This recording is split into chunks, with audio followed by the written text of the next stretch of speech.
Welcome back to Bear Cave Ranch. Our needy puppy. So, we were just thinking, it's been 3 months. We need to share an update video. And we want to show you some new stuff. We've done a lot in the last 2 weeks, but I like that these have a topic. So, I love you. The 24/7 job. So a lot of people have come to us, and I've just seen it other places where it's like, hey, ouch, Kamek. You don't work a regular job. You're not doing what's normal, quote unquote, in society. And how can you do that? And the fact is, it's sacrifice, and you have to put in. How much work would you describe this as being? Probably the most work ever in my life.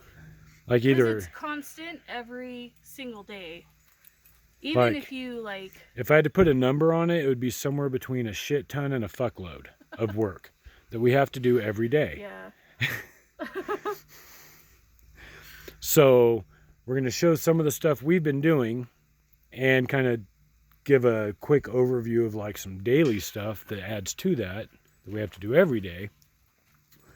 Because the reality is, if you are not willing to put in the work, we currently have 40 animals. We came out here with way less than that. And that's 40 we came out with 8 lives, 40 heartbeats that are up to us to live and survive. And they will all provide something for us, but we have to take care of them properly to get that in return. So the chickens have to eat the right food or they don't produce eggs properly. Things like that. So let's start here with these guys. Every morning I wake up, my alarm is set for 5:30. I'm usually, most days, at least awake at 5. Sometimes even earlier. Now that we have the roosters, it's pretty consistent. 5 a.m. they start crowing. So we got 22 baby chicks. They're in here. They're about ready to be put out. Yep. Separated from the hens, of course, but they're going to go out. And we got 22 mailed to us, so we'll go over that as a cool system. And but all 22 survived. And we were a little bit surprised by that, but it worked. And so we've got them.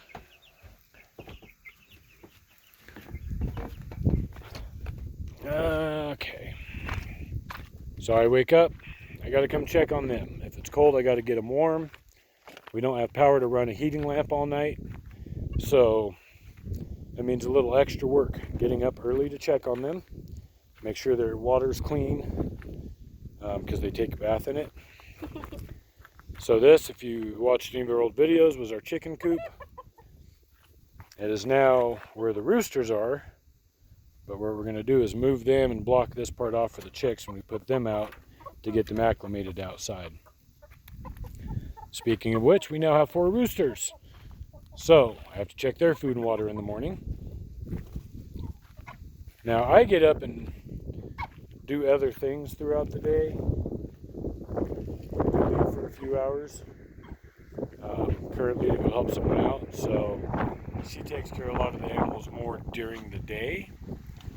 So I definitely don't mind getting up and doing the morning stuff because it takes a lot off of her plate.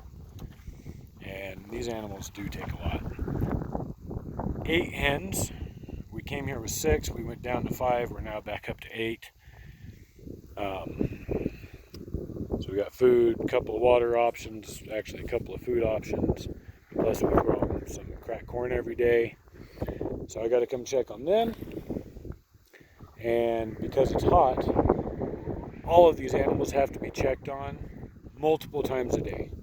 Their water needs topped off. You got to make sure that they have shade, all that good stuff. And it can get quite chilly here at night. To help with the watering, we've got a water barrel here, a spout on the bottom. So when we fill up our other waters, we just put some extra in that one and this one over here for the goats. So we just don't have to walk as far to keep refilling water.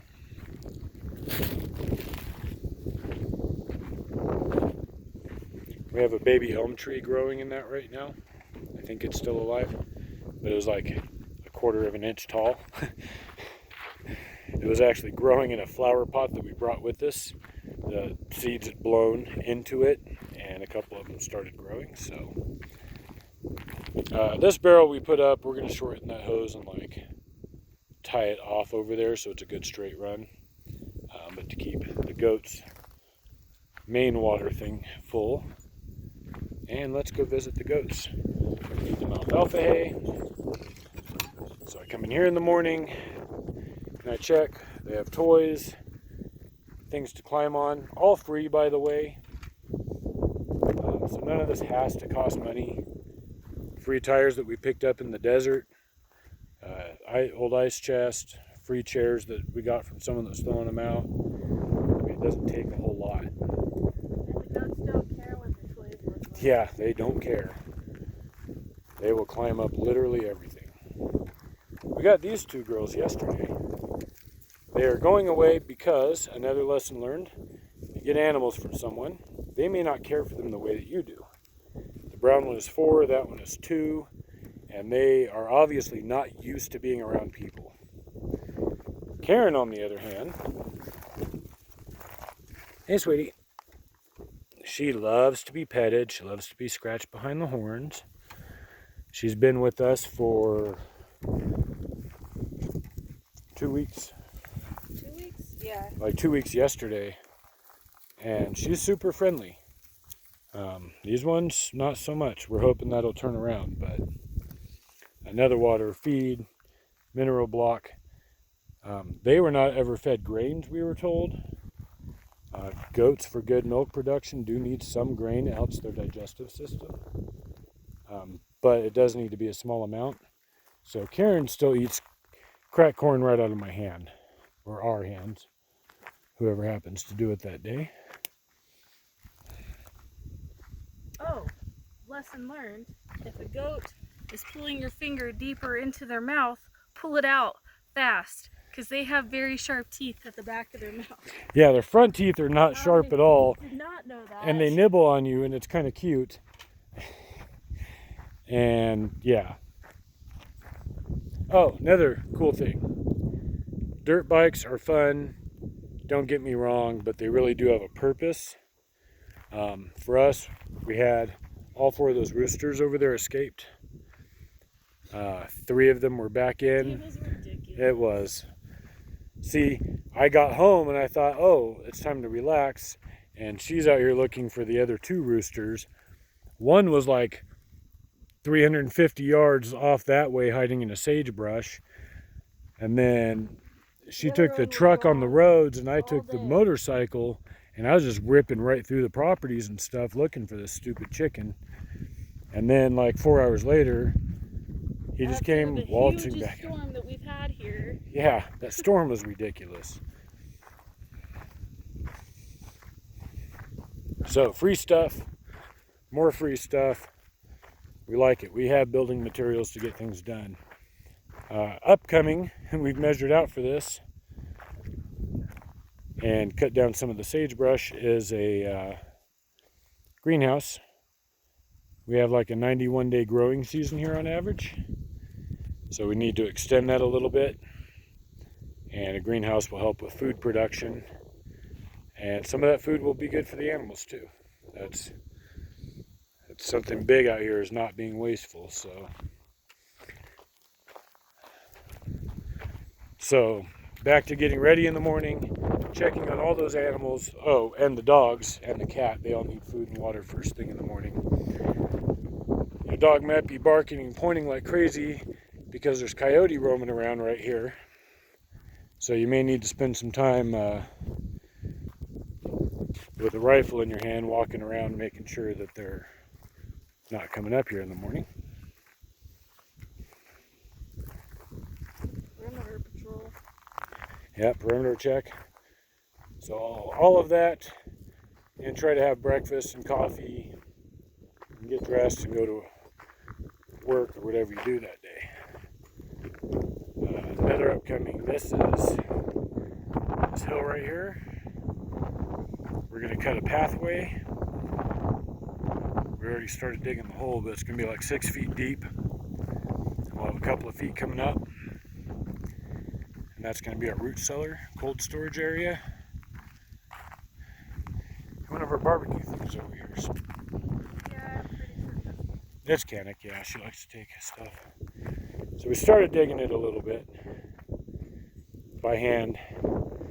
I'm in negotiations to have someone with a backhoe come and do this for a 30-pack of beer. He said he would, so that's got to wait a little bit still. Dude, there's Kylo's bowl. Oh, gee, I knew the dog ran off with it somewhere. So anyway, it'll be 6 feet deep here, like 2 foot walls, or maybe 3 foot on this side, and 2 foot on this side. A little slope to the roof. Probably going to do tire walls, but it might be cinder block or wood, who knows. But I'm hoping we can get enough tires. And then a doorway coming out here. That's going to be pretty sweet, legit.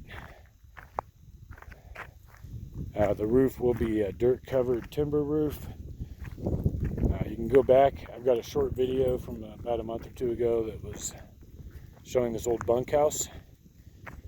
And they had those big timbers, and they would throw dirt on there and it helps insulate them. I think that's pretty cool. So we're going to make use of one of the resources we have here, ACA dirt. For what? For the roof. Oh, yeah. And the walls to insulate it. Just like burying ice chests. We've got one there and one there. So, amount of work. We only have some goats and chickens, really. We're going to add rabbits, I think a couple of ducks, things like that. But probably not till next year. I think we're going to kind of coast with what we have and look at winterizing and stuff here. The amount of work is still like an all-day job. So we mentioned a storm, had 50-mile-an-hour winds. I mean, you're at least sitting there worried about everything while it's blowing like that. And as soon as the storm's over, you come out and check everything, all the animals and structures and everything. Especially lightning storms out here. Lightning storms. 14 fires were started that day. Yep. 14 fires, and you can't, like, none of them were visible to us, but they were the other side of that hill, over on those mountains, over in those mountains. Yeah, up that way. I mean, they were literally all over. And they're all, you know, places we can drive to. So, very important to keep an eye on stuff like that. I think fire is the only concern we have, though. Yeah, pretty much. Honestly. So, in usual fashion, 3 months in, what are your thoughts? I like it a lot out here. Yeah, me too. I do too. I'm at a point where I really still can't picture going back to the city. We have hard days out here and hard moments, but we did there too. And the bad days definitely do not outweigh the good days right now. There's yeah, still a few days that it's like, what the fuck am I doing? But I think those even days those are days, fewer and far between. they are, and I feel like even during those days, we have moments where we're like, Yes. even if it's at sunset, every night, I swear to God, at sunset, we're like out here, and sunrise in the morning, like, the sun comes up and starts lighting this valley from the mountains down, and you're like, oh my God, this is gorgeous. So sunset kind of does the opposite over there. So yeah, I can see going back to working a regular job.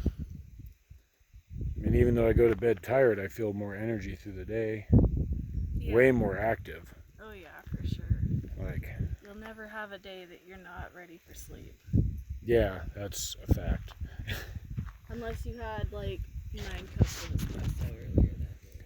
Okay, that's what you do. That's why I drink 2. not 9.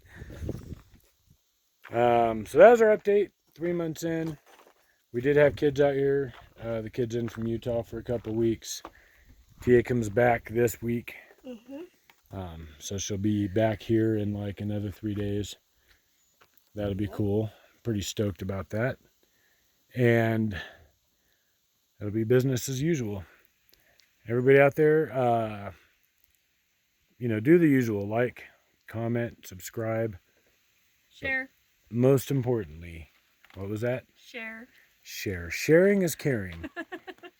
And you may You sounded like share Bob it. Ross. I know. That's what I was going with.